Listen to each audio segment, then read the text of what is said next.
ದೇಶದ ಪ್ರತಿಷ್ಠಿತ ಶಿಕ್ಷಣ ಸಂಸ್ಥೆಗಳಲ್ಲೊಂದಾದ ಮಹಾರಾಜ ಇನ್ಸ್ಟಿಟ್ಯೂಟ್ ಟೆಕ್ನಾಲಜಿ ವತಿಯಿಂದ 9 ದಿನಗಳ ಫ್ಯಾಕ್ಟರಿ ಡೆವಲಪ್ಮೆಂಟ್ ತರಬೇತಿ ಕಾರ್ಯಾಗಾರಕ್ಕೆ ಸೋಮವಾರ ಚಾಲನೆ ನೀಡಲಾಯಿತು.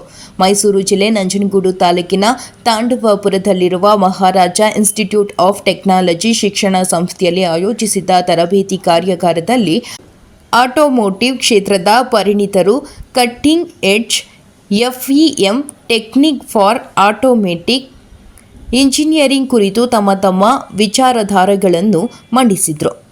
All India council for technology education ನವದೆಹಲಿಯ AICTE ಟ್ರೈನಿಂಗ್ ಆ್ಯಂಡ್ ಲರ್ನಿಂಗ್ ಅಕಾಡೆಮಿಯ ಸಂಯುಕ್ತಾಶ್ರಯದಲ್ಲಿ ಆಯೋಜಿಸಿದ್ದ ತರಬೇತಿ ಕಾರ್ಯಾಗಾರದಲ್ಲಿ ಮುಖ್ಯ ಅತಿಥಿಗಳಾಗಿ ಆಗಮಿಸಿದ ಚೆನ್ನೈ IIT ಮದ್ರಾಸ್ನ advance mechanics and biomedical engineering ವಿಭಾಗದ ಪ್ರೊಫೆಸರ್ ಡಾಕ್ಟರ್ ಪ್ರಸಾದ್ ಹಾಜರಿದ್ದು, ಪಟ್ನಾಯಕ್ BSV ಮಾತನಾಡಿ, ಆಧುನಿಕತೆ ಬೆಳೆದಂತೆ ಆಟೋಮೋಟಿವ್ ವಿಭಾಗದಲ್ಲಿ ಸಾಕಷ್ಟು ಕ್ರಾಂತಿಕಾರಿ ಅನ್ವೇಷಣೆಗಳು ನಡೀತಾ ಇದೆ.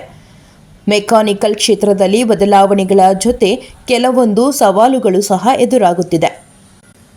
ದಿನ ಕಳೆದಂತೆ ಆಟೋಮೆಟಿಕ್ ಹಾಗೂ ಎಲೆಕ್ಟ್ರಾನಿಕ್ ಮ್ಯಾಗ್ನೆಷಿಯಂ ಇವುಗಳ ವಿನ್ಯಾಸ ಮತ್ತು ವೈಖರಿ ಕೂಡ ಬದಲಾಗುತ್ತಿದೆ. ಎಲೆಕ್ಟ್ರಾನಿಕ್ ವಾಹನಗಳು ಸೇರಿದಂತೆ ಇತರೆ ಮ್ಯಾಗ್ನೆಷಿಯಂ ಸಿಸ್ಟಮ್ಗಳು ಹೊಸ ಅಪ್ಡೇಟ್ ಆಗುತ್ತಿದೆ. ಈ ನಿಟ್ಟಿನಲ್ಲಿ ಇವತ್ತು cutting edge FEM techniques for automotive engineering ಕುರಿತು ಫ್ಯಾಕ್ಟರಿ ಡೆವಲಪ್ಮೆಂಟ್ ತರಬೇತಿ ಕಾರ್ಯಾಗಾರ ಹಮ್ಮಿಕೊಳ್ಳಲಾಗಿದೆ ಎಂದು ಕಾರ್ಯಕ್ರಮದ ಬಗ್ಗೆ ವಿವರಿಸಿದರು.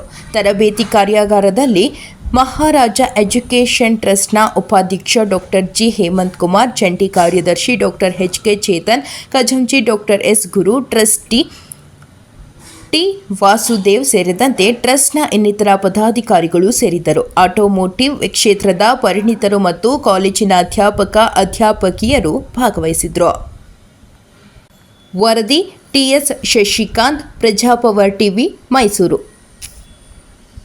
ಇಂಥ ಏರಿಯಾದಲ್ಲಿ ಜಾಸ್ತಿ ಆಗುತ್ತೆ. ಇಷ್ಟೆಲ್ಲ ಮಾಡಿದ್ದೀವಿ. ಇದಕ್ಕೆಲ್ಲ ನನಗೆ ಇದುವರೆಗೂ ಸಹಕಾರ ಮಾಡಿದ್ದು ನಮ್ಮ ಫ್ಯಾಕಲ್ಟಿ ಭಾಳ ಕಷ್ಟಪಟ್ಟು ಮಾಡಿದ್ದಾರೆ. ಅವರಿಗೆಲ್ಲ ಒಂದು ದೊಡ್ಡ ವಂದನೆಗಳು. ನನಗೆ 18 ವರ್ಷದಿಂದ ನಾವು ಯಾರೂ ಇರಲಿಲ್ಲ. ನಮ್ಮದು ಈ ಮೀಡಿಯಾ ಪರ್ಸನ್ಸು ಫಸ್ಟು ನನ್ನನ್ನು ಪ್ರತಿಯೊಂದು ಹೆಜ್ಜೆಯಲ್ಲಿಯೂ ಸಣ್ಣ ಪುಟ್ಟದ್ದೆಲ್ಲ ಮಾಡಿದ್ರಲ್ಲ, ದೊಡ್ಡದಾಗಿ ಅವರು ಮಾಡಿಸಿದ್ರು. ಅವ್ರು ಏನೇನು ಅವತ್ತು ಅಂದ್ಕೊಂಡಿದ್ದು ನನಗೆ ಹೆಲ್ಪ್ ಮಾಡಿದ್ದಾರೆ. ಅವರೆಲ್ಲರಿಗೂ ದೊಡ್ಡ ನಮಸ್ಕಾರ. ಮೀಡಿಯಾದಿಂದನೇ ನಾವು ಗ್ಯಾರಂಟಿ ಬೆಳೆದಿದ್ದೀವಿ, ಟೀಚರಿಂದ ಬೆಳೆದಿದ್ದೀವಿ, ಮತ್ತು ಟೀಚರೇ ನಾವು ಬೆಳೆಸ್ತಾ ಹೋಗ್ತೀವಿ. ಇದನ್ನು ಹೊರತುಪಡಿಸ್ದಂಗೆ 6 ದಿನಗಳ ಕಾಲ ತಮ್ಮ ಕಾಲೇಜಿನಲ್ಲಿ ಒಂದು ಶೈಕ್ಷಣಿಕವಾಗಿ ಏನೋ ಒಂದು ಡೆವಲಪ್ ಮಾಡ್ತಾ ಇದ್ದೀರಾ. ಅದು ಏನು ಸಂಬಂಧಪಟ್ಟಿದ ವಿಚಾರ ಸರ್? ಸೊ ಇದು ಫ್ಯಾಕಲ್ಟಿ ಡೆವಲಪ್ಮೆಂಟ್ ಪ್ರೋಗ್ರಾಮ್ ಅಂತ. ಅದು AICT ನ್ಯೂ ಡೆಲ್ಲಿಯಿಂದ 3.5 ಲಕ್ಷ ಸ್ಯಾಂಕ್ಷನ್ ಆಗಿದೆ. ಇದರಲ್ಲಿ ಏನಂದರೆ ನಮ್ಮ ಫ್ಯಾಕಲ್ಟಿನೇ ತಗೊಂಡಿಲ್ಲ. ನಮ್ಮದು ಉದ್ದೇಶ ಒಂದೇ ಸರ್, ಕಡಿಮೆ ಕಾಸ್ಟ್ನಲ್ಲಿ ಹಳ್ಳಿ ಮಕ್ಕಳಿಗೆ ತುಂಬ ಚೆನ್ನಾಗಿರೋ ಎಜುಕೇಷನ್ ಕೊಡಿಸ್ಬೇಕು, ಒಳ್ಳೆ ಕಡೆ ಕೆಲಸ ಕೊಡಿಸ್ಬೇಕು. ನಮ್ಮದು ಸೊಸೈಟಿನೇ ಇದು ನಮ್ಮನ್ನು ಬೆಳೆಸಿರೋದು. ನಾನು ಒಬ್ಬ ಬಂದರೆ ಯಾರೂ ಇಲ್ಲ. ಈಗ ಪೇರೆಂಟ್ಸು ಅಷ್ಟು ಜನ 1400 ಫ್ಯಾಮಿಲಿ ಬಂದು ಮಕ್ಕಳನ್ನ ಸೇರಿಸಲಿಲ್ಲ ಅಂದಿದ್ರೆ ಕಾಲೇಜ್ ನಾವು ಬೆಳೆಯಲ್ಲ. ಮೀಡಿಯಾ ನಮ್ಮನ್ನ ಈ ಲೆವೆಲ್ಗೆ ತರಲಿಲ್ಲ ಅಂದರೆ, ಇಷ್ಟೆಲ್ಲ ನಮ್ಮದು ಅಚೀವ್ಮೆಂಟ್ಸ್ ಎಲ್ಲ ನೀವು ಪಬ್ಲಿಕ್ ಹೇಳಿಲ್ಲ ಅಂದರೆ ಏನೋ ನಮ್ಮ ಕೈಲಿ ಏನೂ ಆಗ್ತಾ ಇರಲ್ಲ. ನಮ್ಗೆ ಒಂದೇ ದೊಡ್ಡ ಥ್ಯಾಂಕ್ಸು. ನಮ್ಮ ಈ ಏರಿಯಾದಲ್ಲಿ ಎಲ್ಲರೂ ಹೇಳ್ತಾರೆ ಬ್ಯಾಕ್ವರ್ಡ್ ಏರಿಯಾ ಅಂತ. ಇದು ನಿಜವಾಗ್ಲೂ ಬ್ಯಾಕ್ವರ್ಡ್ ಏರಿಯಾ ಅಲ್ಲ. ಇಲ್ಲಿ ಟ್ಯಾಲೆಂಟು ಯಾರ ಅಪ್ಪ ಮನೆ ಸೊತ್ತಲ್ಲ, ಪ್ರತಿಯೊಬ್ಬರ ಜಾತಿನಲ್ಲೂ ಟ್ಯಾಲೆಂಟ್ ಇದೆ. ಅದನ್ನೆಲ್ಲ ನಾವು ನಮ್ಮಂಥವರು ಕನ್ವರ್ಟ್ ಮಾಡೋದಕ್ಕೆ ಒಂದು ಜಾಗ ಕ್ರಿಯೇಟ್ ಮಾಡಿದ್ದೀವಿ ಸರ್. ಇಲ್ಲಿ ಯಾವುದೇ ಕಾರಣಕ್ಕೆ ಇನ್ಫೀರಿಯಾರಿಟಿಗೆ ಇಲ್ಲವೇ ಇಲ್ಲ. ಸಾಕು ಸರ್. ನನ್ನ ಹೆಸರು doctor YT Krishnegowda, principal MIT Thandavapura, Mysuru. I am also working as secretary Maharaja education trust, Mysuru. ಮೊದಲನೇದಾಗಿ ನಾವು 18 ವರ್ಷದ ಹಿಂದೆ ಮಹಾರಾಜ ಎಜುಕೇಷನ್ ಟ್ರಸ್ಟ್ ಅಂತ ಎಲ್ಲ ಹಳ್ಳಿಯಿಂದ ಬಂದಿರೋ ಟೀಚರ್ಸು ನಾವು ಒಂದು ಇನ್ಸ್ಟಿಟ್ಯೂಷನ್ನ ಸ್ಟಾರ್ಟ್ ಮಾಡಿದ್ವಿ. ಅದು MIT ಮೈಸೂರು ಅಂತ ಅದಕ್ಕೆ ಹೆಸರಿಟ್ವಿ. ಅವತ್ತು 220 ಮಕ್ಕಳಿದ್ರು. ನಾವೆಲ್ಲ ನಮ್ಮದು ಸ್ಟ್ರೆಂತು, ನಮ್ಮದು ಟ್ರಸ್ಟಿದು ಸ್ಟ್ರೆಂತಿನ ನಾವೆಲ್ಲರೂ ಟೀಚರ್ಸನ್ನೇ ಟ್ಯೂಷನ್ ಮಾಡ್ತಾಯಿದ್ವಿ. ಆದ್ದರಿಂದ ನಮಗೆ ಪಾಠ ಮಾಡೋದು ಗೊತ್ತಿತ್ತು. ಅದೇ ಥರ ನಾವು ಸ್ಟಾರ್ಟ್ ಮಾಡಿದ್ವಿ 18 ವರ್ಷದಿಂದ. ಇವತ್ತು 18 ವರ್ಷದಲ್ಲಿ ನಾವು ಸುಮಾರು 16 ಇನ್ಸ್ಟಿಟ್ಯೂಷನ್ನ ಬೆಳೆಸಿದ್ದೀವಿ. ಉದ್ದೇಶ ಏನು ಅಂದರೆ, ನಾವೆಲ್ಲ ಹಳ್ಳಿಯಿಂದ ಬಂದಿದ್ದೀವಿ. ಹಳ್ಳಿಯಿಂದ ಬಂದು ನಾವೆಲ್ಲರೂ PhD ಮಾಡಿದ್ದೀವಿ.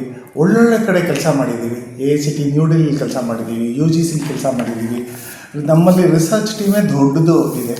ಉದ್ದೇಶ ಏನಪ್ಪ, ನಾವು ಹಳ್ಳಿಯಿಂದ ಬಂದಿರೋದ್ರಿಂದ ನಾವು ಹಳ್ಳಿ ಮಕ್ಕಳಿಗೆ ಏನಾದರೂ ಮಾಡೋ ಒಂದು ಕೊಡುಗೆ ಕೊಡಬೇಕು ಅಂತ ಹೇಳ್ಬಿಟ್ಟು ಒಂದು ಟ್ರಸ್ಟ್ ಸಂಸ್ಥೆ ಸ್ಟಾರ್ಟ್ ಮಾಡಿ ಮೊದಲನೇದಲ್ಲಿ ಕ್ಲಿಕ್ ಆದಮೇಲೆ ನಾವು ಗೋಪಾಲ ಸ್ವಾಮಿ ಶಿಶುವಿಹಾರ ಅಂತ ಒಂದು ಸ್ಕೂಲು ಭಾಳ ಬ್ಯಾಡ್ ಶೇಪಲ್ಲಿತ್ತು. ಜಯಲಲಿತಾ ಓದಿರೋಂಥ ಸ್ಕೂಲು, ವಿಷ್ಣುವರ್ಧನ್ ಓದಿರೋ ಸ್ಕೂಲು, ದ್ವಾರಕೀಶ್ ಓದಿರೋ ಸ್ಕೂಲು, ಅದನ್ನೆಲ್ಲ ಭಾಳ ಮೇಲ್ಮಟ್ಟಕ್ಕೆ ನಾವು ಎತ್ತಿದ್ವಿ. ಇದ್ರ ಜೊತೆಗೆ ಇನ್ನೊಂದು ಡಿಗ್ರಿ ಕಾಲೇಜ್ ಮಾಡಿದ್ದೀವಿ. ಅದರಲ್ಲಿ ನಮ್ಮ BBA, BCA, BCom, MCom ಎಲ್ಲ ನಾವು ರನ್ ಮಾಡ್ತಾಯಿದ್ದೀವಿ. ಇಲ್ಲಿ ಕರೆಕ್ಟಾಗಿ 9 ವರ್ಷದ ಹಿಂದೆ ನಾವು ಇಲ್ಲಿ ಈ ಜಾಗದಲ್ಲಿ MIT ತಾಂಡೂಪುರದಲ್ಲಿ ಕೂತ್ಕೊಂಡು ಕೆಲಸ ಮಾಡೋಕ್ಕೆ. One molecule is going away from the other molecule. That's a point at which a crack is initiated and the crack is growing. You as a mechanical engineer is not interested in how exactly this debonding process is happening. What is the sum total of the molecular influences at the macroscopic level? Is the material failing? Is the if there is a crash of an automobile, how is the crash worthiness of this automobile? Is this automobile A better than automobile B? Meaning, is the car A better than car B or car C? Crash worthiness, if you go and run it, not many cars can be rammed and their crash worthiness can be checked. After building the car, you will lose some 5 lakhs, 10 lakhs, right? People design what is called simulation tools. Those simulation tools are extremely critical and they are coming from some kind of a finite element based methodologies where you essentially do the full scale structural simulations and do an impulse on the. As opposed to the pipette, we hold it with a micro gripper. Micro gripper, and this is basically compliant mechanism. I have future slides on that. This RoboXC holder, it can gently hold the oocyte with its 2 arms of the gripper without damaging the gripper. And also, according to literature, what people have observed is because of wrong handling of the oocyte using suction pipette, if the suction pressure is low, what can happen? Oocyte can get damaged. About 7 to 10% of oocytes get damaged because of this particular thing. And I can say that RoboXC can handle this very well, and zero degeneration rate we have come across so far during all the validation process.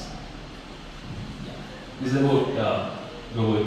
Whereas during this hyper ovulation, which is stimulated because of stimulation, it is made to produce 15 to 20 oocytes.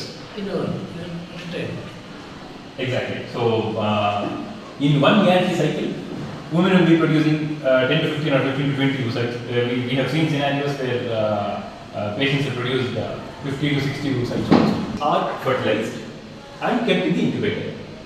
So doctors and embryologists will be having 8 to 10 embryos in the incubator. Now, which embryo to transfer into the human body? Can they transfer all 8? Impossible, right? No.